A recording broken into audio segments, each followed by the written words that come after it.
Okay, if this works. Yeah. Presentation.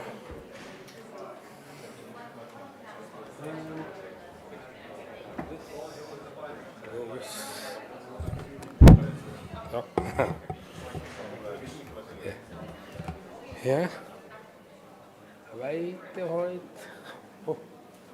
Yeah. Great.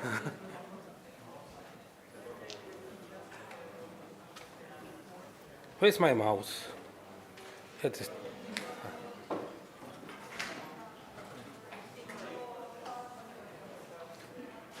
Okay. Yeah, I have these kind of signs to show you when 45 minutes. I will be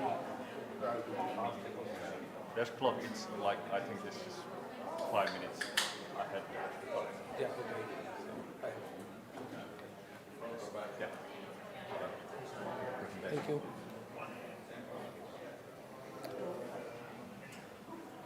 So, hello? Hello? Okay, it works.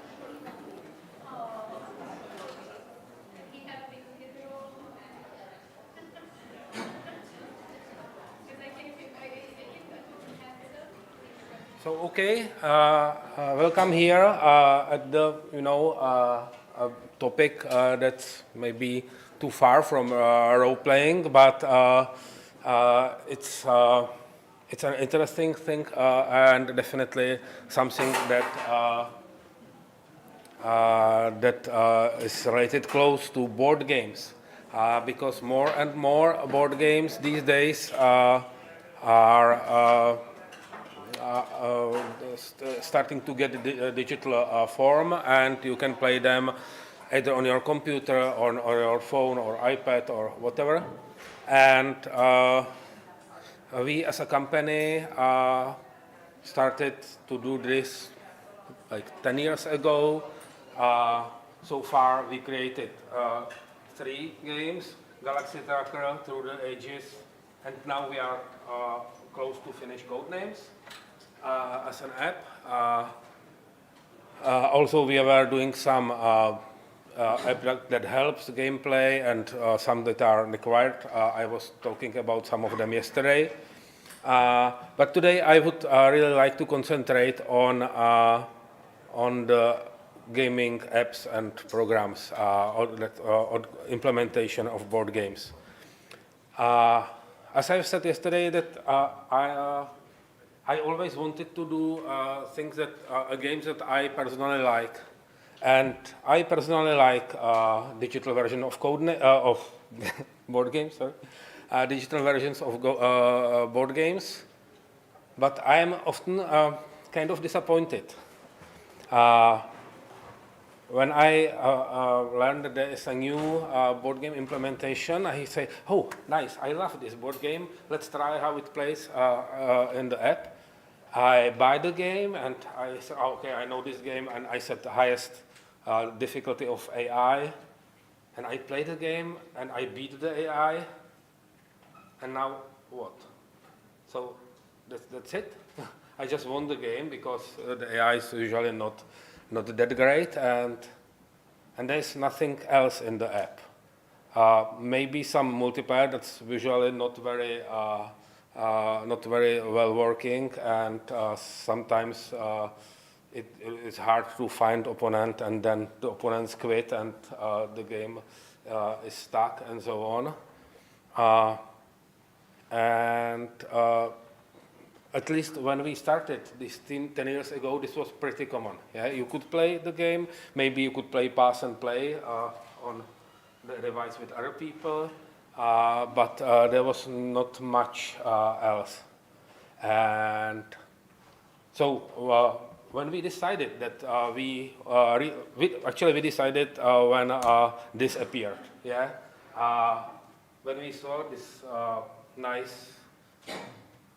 Compared to today, big, but at those times it was really a clever-looking device. We decided, okay, our game must run on these devices. And in 2014, we finished our first board game implementation, Galaxy Tracker. And we underestimated the project first because it is not so easy to create a digital implementation. The game itself may be not that difficult. The game probably not that difficult as some very complex video games, but you need all the things around. You need some good menus, settings, online multiplayer, lobby, way how to create account and so on. You need achievements. You basically all this stuff that's around the game takes also lots of effort. So it took longer than we expected because before we were just doing some playtesting game apps, but it was worth it. Players really liked the result. We got lots of awards and because before, as I've said before, people were doing this just very simple way. We decided, for example, that we need something that is, because when we are doing a board game, we are trying to do it as best as it is, as we can on the table. But when we are doing an app, we want it to be also as good as possible as we are able to do. But the app has different like criteria for this. So, for example, for Galaxy Tracker, we decided to create some big space map where you were playing as a campaign. You started your tracker career, and you are unlocking better ships, and you are meeting various characters, and of course some dialogues and quests and many other things. And it was fun to create this campaign, and we enjoyed it, and then we realized that players really enjoyed it too. It took longer than we expected, but it sold also much more copies than we expected, and it is still selling, and people are still liking it, and it has like 4.9 or 4.8 rating on the stores. So we were pretty happy and decided that this is something we want to continue. Also, when you are creating a board game, you need also to take in consideration a few other things. For example, you need to create artificial intelligence that is like good enough to be challenging, but also not that good, so it is fun to play against it. In case of Galaxy Tracker, it's a real-time game. It's a real-time game, and so you can create AI that is crazy good. It just builds all the ship immediately, and you have no chance. So we had to play test carefully on various groups and so on.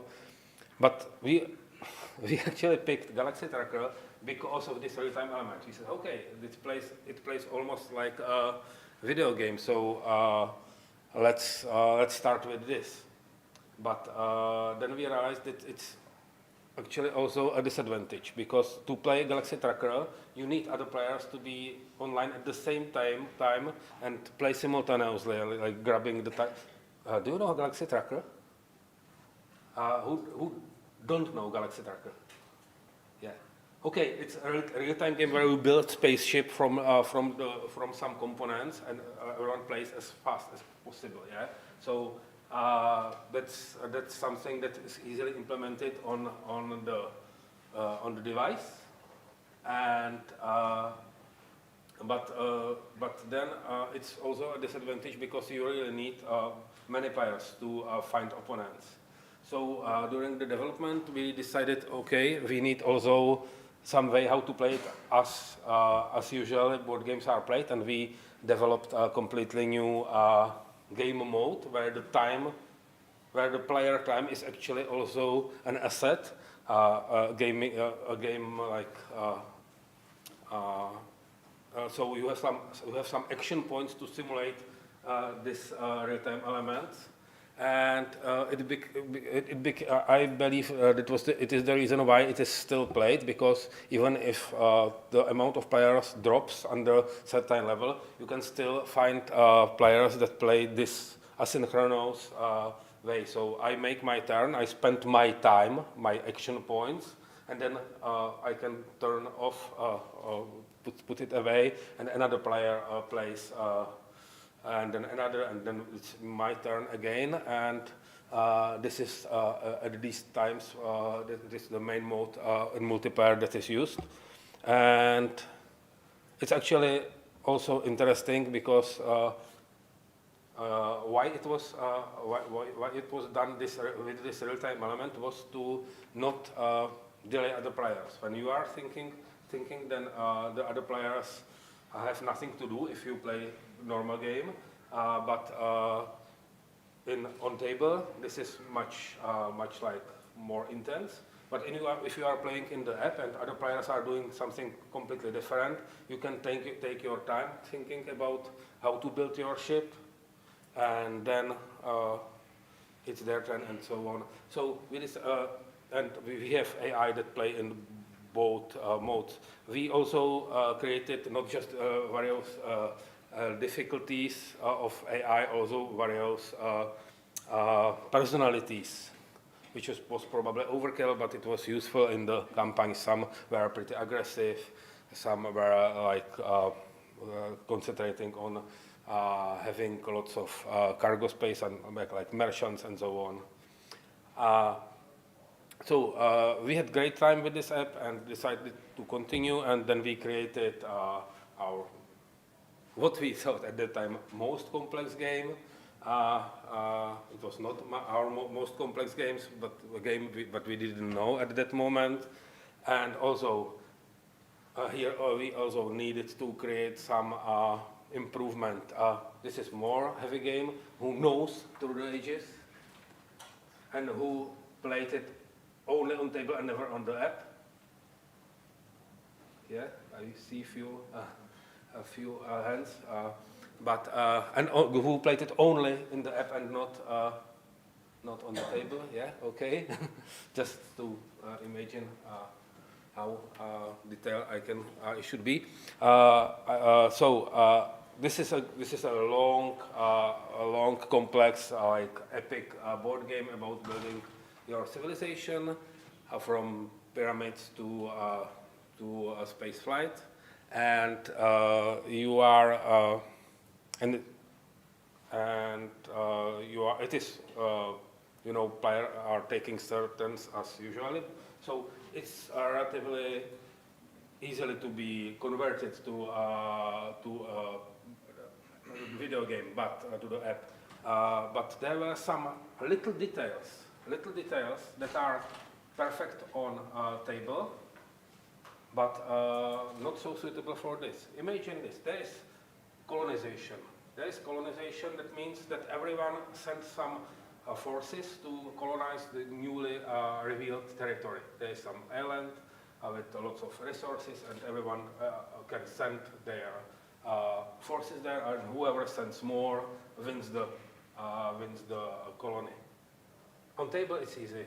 It's like, okay, I sent 4, I sent 5, 6, 8, 9. Oh, pass. Okay, it's mine. Yeah, and then you send your forces and you win the colony.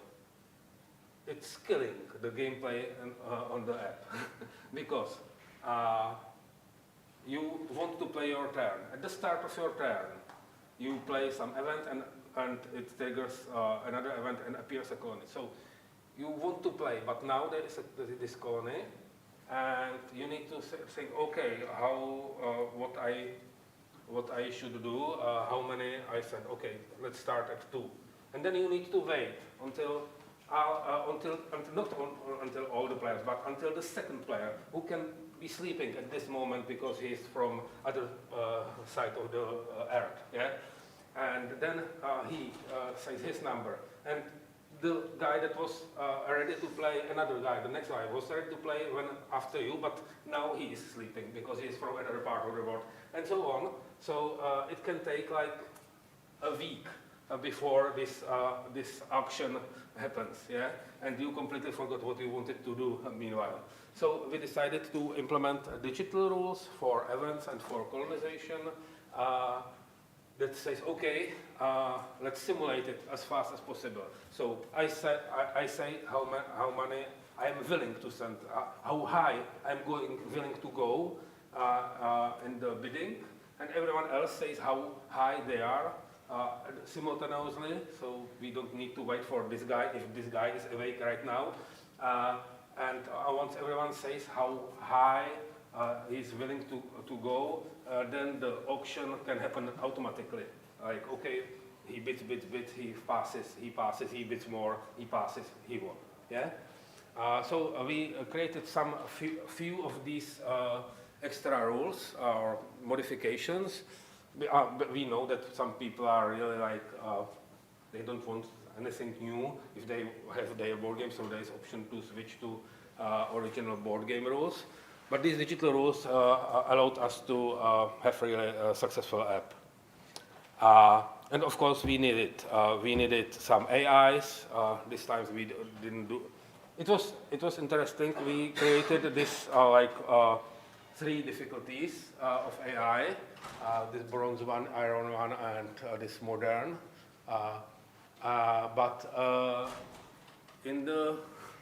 But it showed that there are still too much, and that because we were playtesting on gamers, but even non-gamers can buy such app.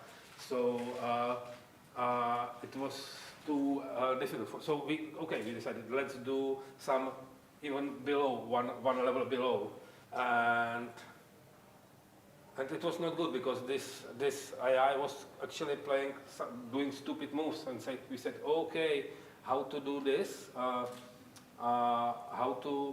Because we don't want the players to learn from stupid AI.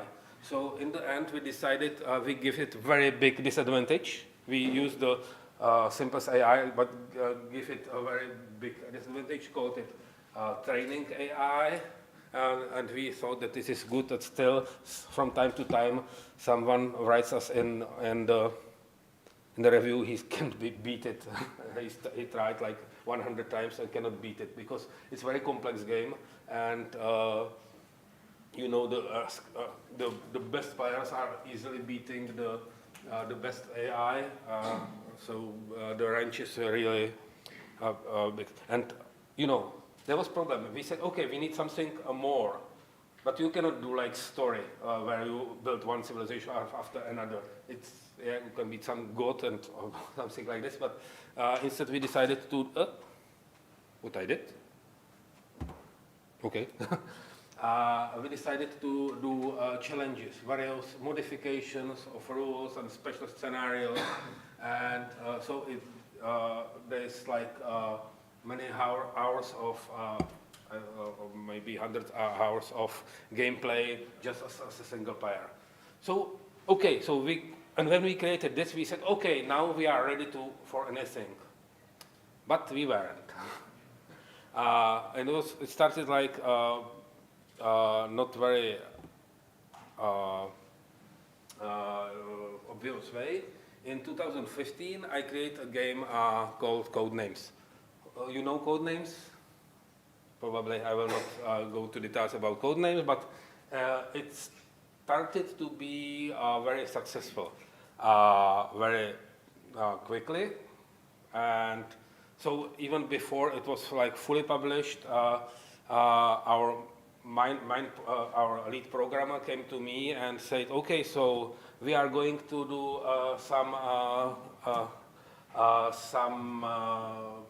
app for Codenames, yeah, because it is so successful, we need to do this, yeah. And well, I said no, that's not a good idea, and there are like and I named like 6 good reasons why we shouldn't do this. Because, you know, I will not go to details now, I will get to this later. But then it became bigger and bigger, and we had great success and lots of players. So I finally agreed, okay, let's do it, but just a small, simple app, because the project will be problematic. And so, okay, we decided to do, this is the small app we planned. Okay, then we start thinking about it more and decided it needs to be a bit bigger, but still, because players are expecting something from us, yeah? After 2 ages with this scenarios and campaign in Galaxy Tracker, we need to do at least something.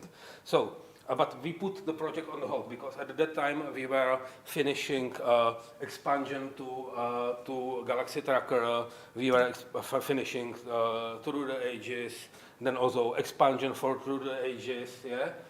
And meanwhile, we were preparing this project. It was bigger and bigger, and in the end, when we finished all this and really got to the project, it kind of grew to a really big project. So this is when we started, and now we are right here.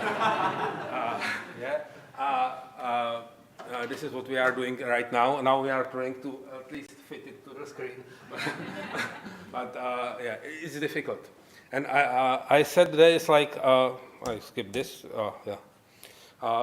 Because we decided, okay, we need to do some basic decisions. So we decided, okay, should the app focus on playing with group of friends? There was many ways how to play Codenames, unofficial or like creative ways how to play Codenames on internet. Yeah, and we during COVID, as I said, we created our own app that really uses the graphics, and you can play this for free with friends online. So, and this is probably better to play with friends because you can connect with during via Zoom or whatever Skype, whatever messaging or video messaging you are using, and play together. And many streamers actually do. Yeah, there are lots of streams with this Codenames and so on. But still, there is still some reason if you want to play with your friends, but you don't have like time, or you cannot agree to some certain time, so you can still play. As I've said, you give a clue, put the app away, and in 3 hours your friend takes it and makes guesses, and then it's another player turn, and so on. So it still can be used, but also we wanted to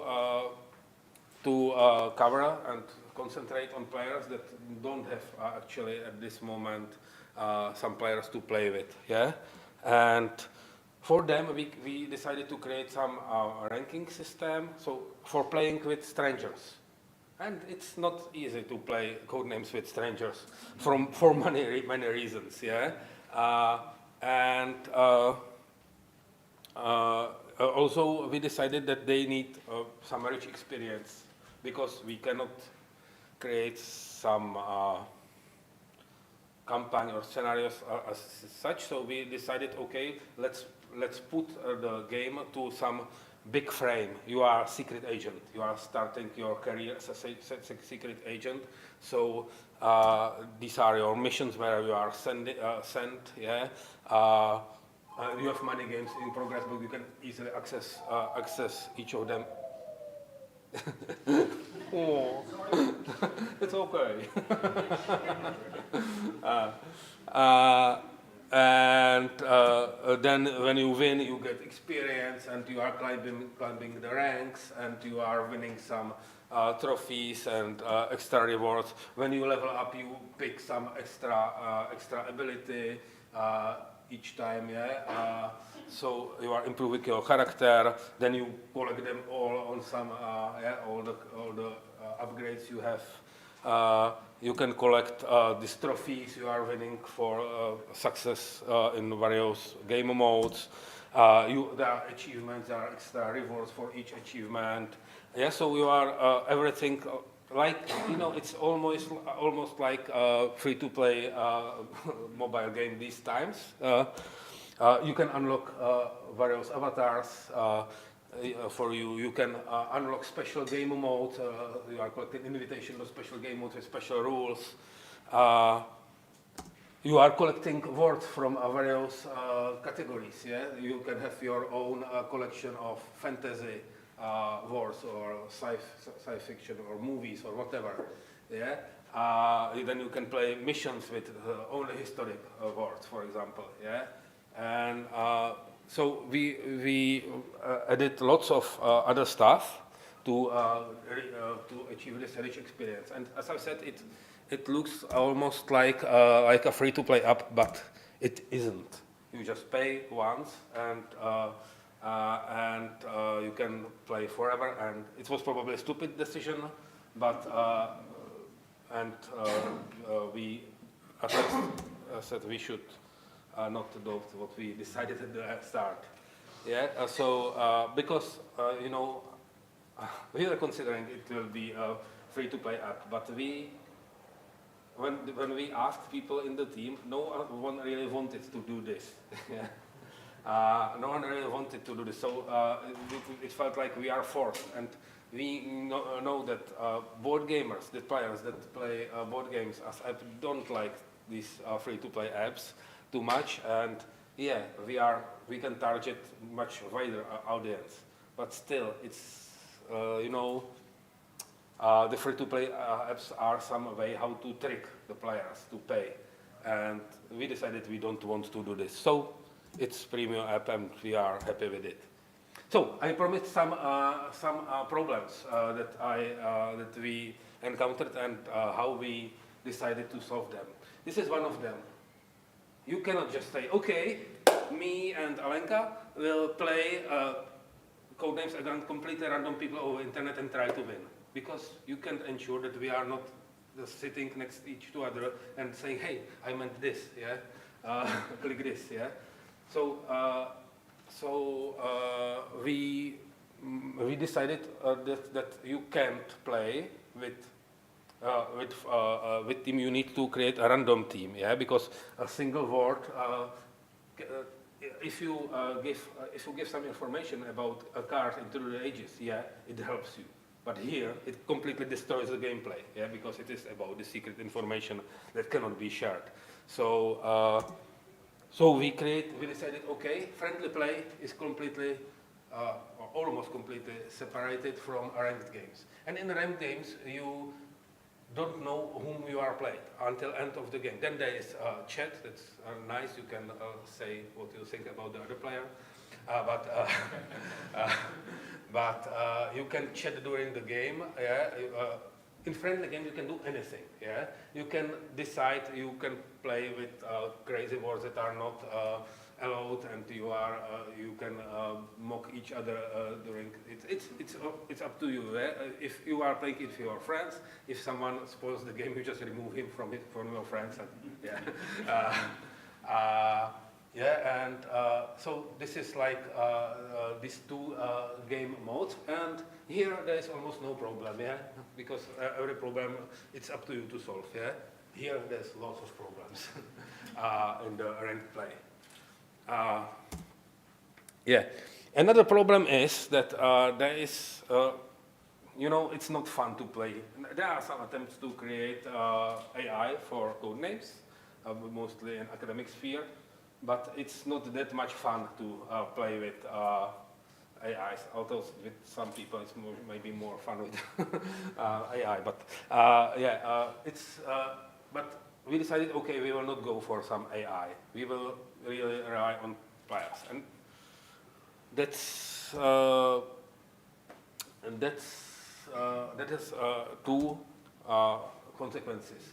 if there is no AI, you cannot just say, okay, I will start training against AI, and then when I'm good, then I go to play with other people. But this is something that people need to get confidence, and to not be stressed by other people and so on. So we decided that we need single-player content, but we don't want players to play against AI.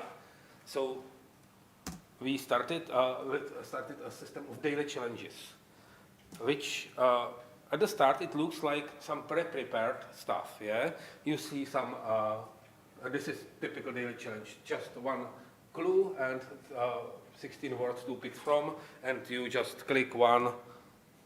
What's lemonade? Okay, and shampoo. Yeah, okay. Then okay, you get a medal and you get experience. You can rate how you liked the clue, the challenge, and you just click next case. You have 13 to solve today, so yeah, you can continue playing like this and train your guessing skills and climb the ranks by this. It's fine. Yeah, then you see what you solved. You see how you did on the left, right, on the right side. And when you are on higher level, on high enough level, this unlocks to you too. Then you start to understand what it really means. This is similar, but from the spy master point of view. Find the best clue for these words. So you pick some of these words, like these three.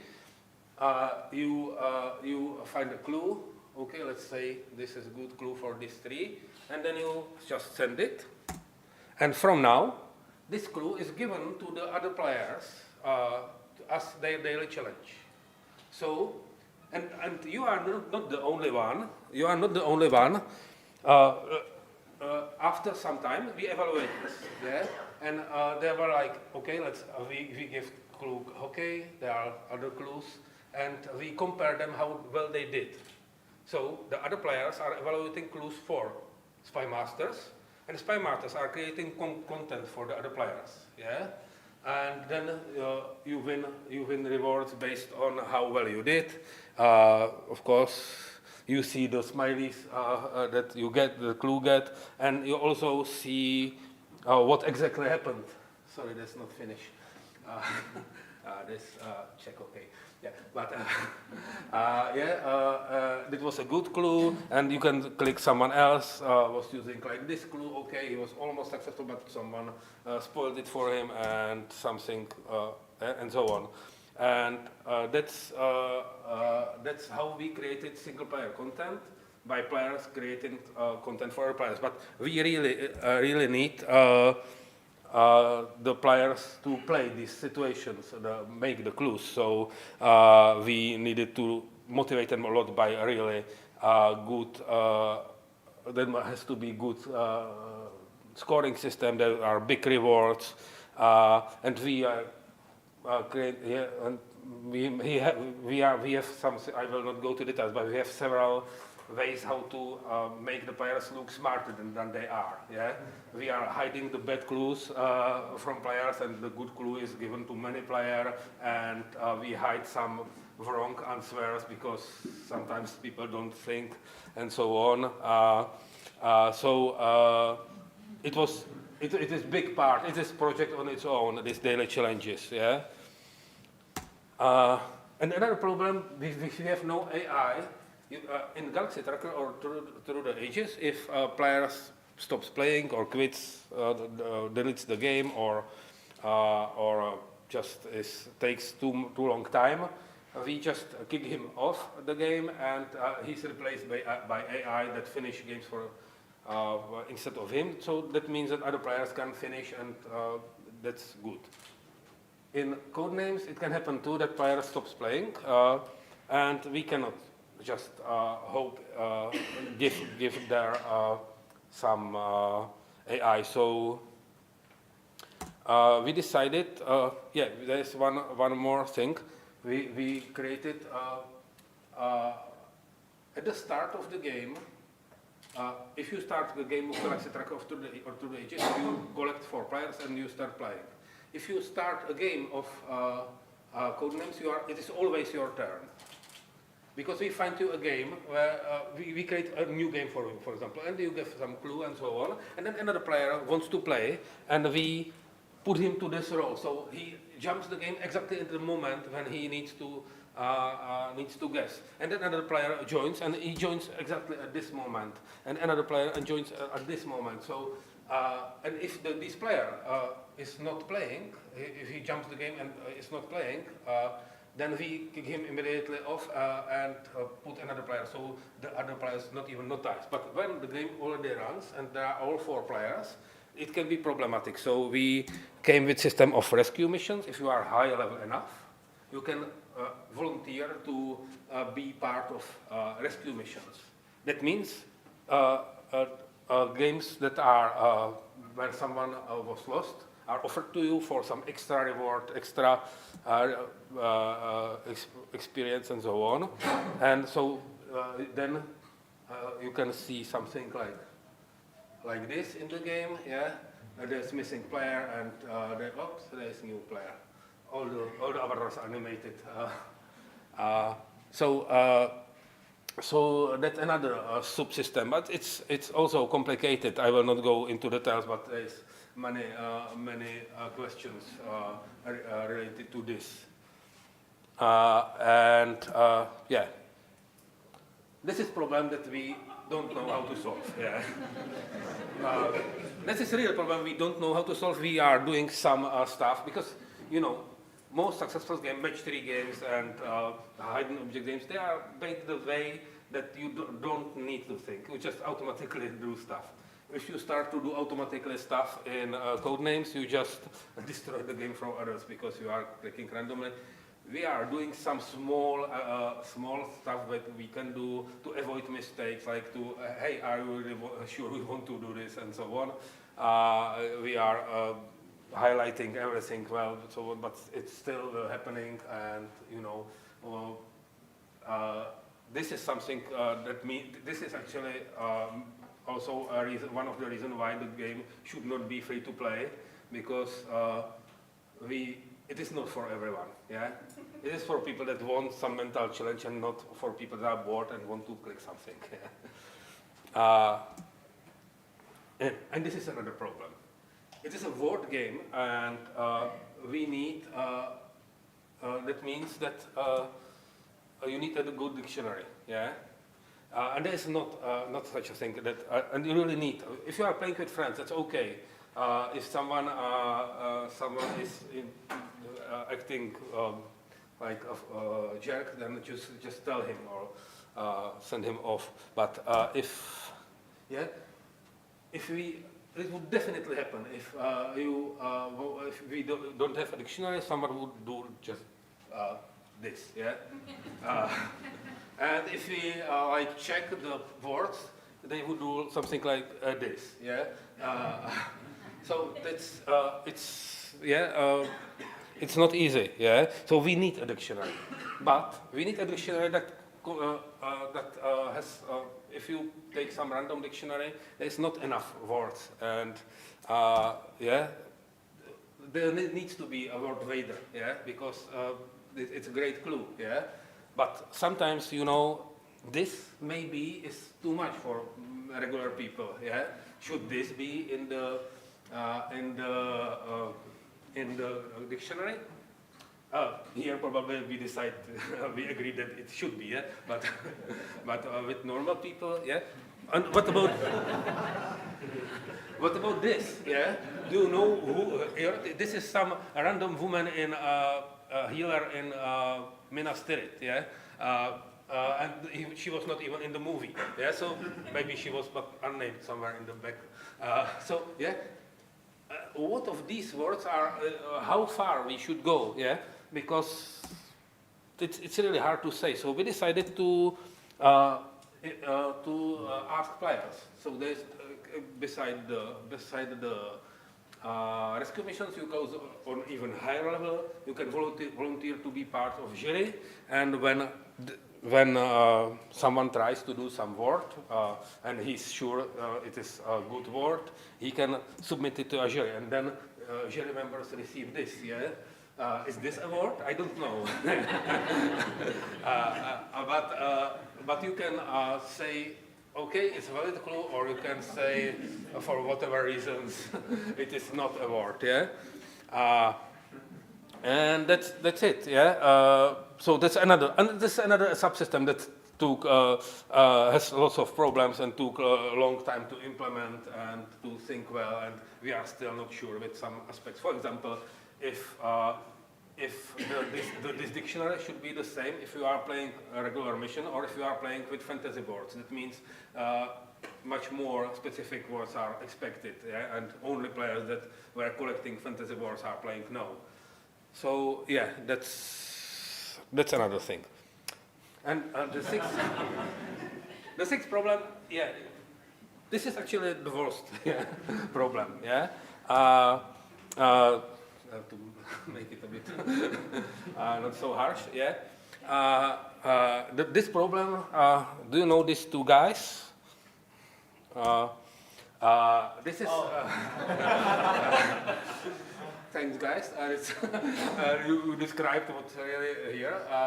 That actually really means that you think most players will think that other players are bad, either because other players are really bad, and it's or because the player himself is bad, but he can't recognize what bad means in Codenames. Yeah, and usually both of these reasons. So you know, this is their curve that says, players at this part think that they are great at Codenames, and if there is someone on this part, they think that he's really bad, and they can't recognize. So, and it takes a long time to climb there. So, I don't know. Oh, sorry. So the only thing that we can do is to try to match good players with good players. But the matchmaking system has lots of other reasons of what to do. Yeah. But this is the most important reason. You want the good players to keep them in the game, to give the others to climb the slope and reach them. So you can't match them with random players. There's a system of ranking, but it's more important than balance of the game. Yeah, it's better if we put good players together to beat not so good players than if we match a good player, bad player, good player, bad player. No one will enjoy this game. Yeah, so and there are some other various criteria what we should do.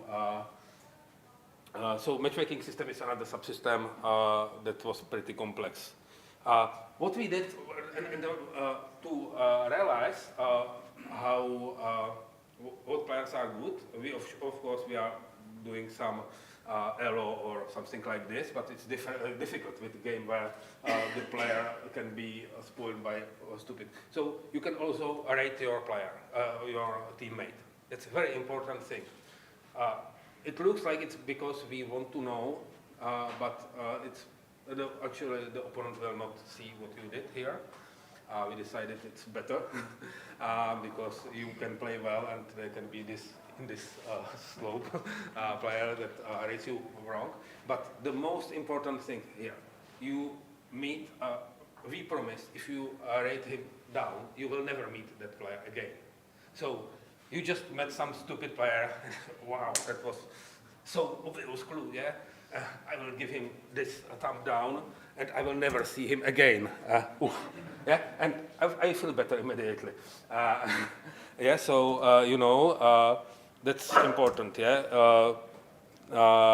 So it's not so great as it is because we hope it will be big because Codenames is a very successful game, but still. So that's it. We are out of time, and I'm out of presentation. So This is what challenges we are facing right now, and hope at the start of next year, even this year it will be in check, because we need to playtest all this complex stuff on real people, and early next year it should be as a worldwide app. So thanks for listening to me. Any one question? Yeah? Have you, in the past, have you released board games or video game adaptations of board games which are competitive and have online play? And in that case, have you had cases of people using hacking or such methods to try to obtain advantages or secret information? Yes, sometimes it happens. We deal with them not that often as we were afraid, but this Codenames we were afraid a bit more, because it spoils the game a lot. So we changed completely technology, so everything is on server and sent by encrypted way. How many languages will Codenames support? That's a good question. At the start, 1, then 2, then 3, and we will see. Yeah, because for all these systems, you need enough players. That's important. Yeah, and you need the dictionaries. Yeah, and we will see how it goes. We can say for now. Yeah, we are pretty sure it will be in Czech. It's almost ready. It will be in English, because you can play in English, most of you, and then we will see how it goes. We have 45 languages in Codenames right now, including Esperanto, and we will see. But for each language, we decided for each language you start your career again. You cannot play in more languages, because you can suck in one language and be excellent in another language. So we decided to do this, and that it doesn't matter, because at the start the app is most entertaining. You gain level quickly and unlock stuff really quickly, and collect your words in that language and so on. So that's it. Okay.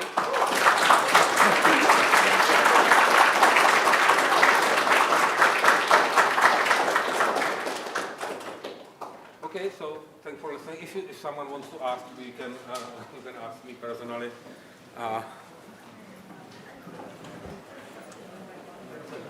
Oh.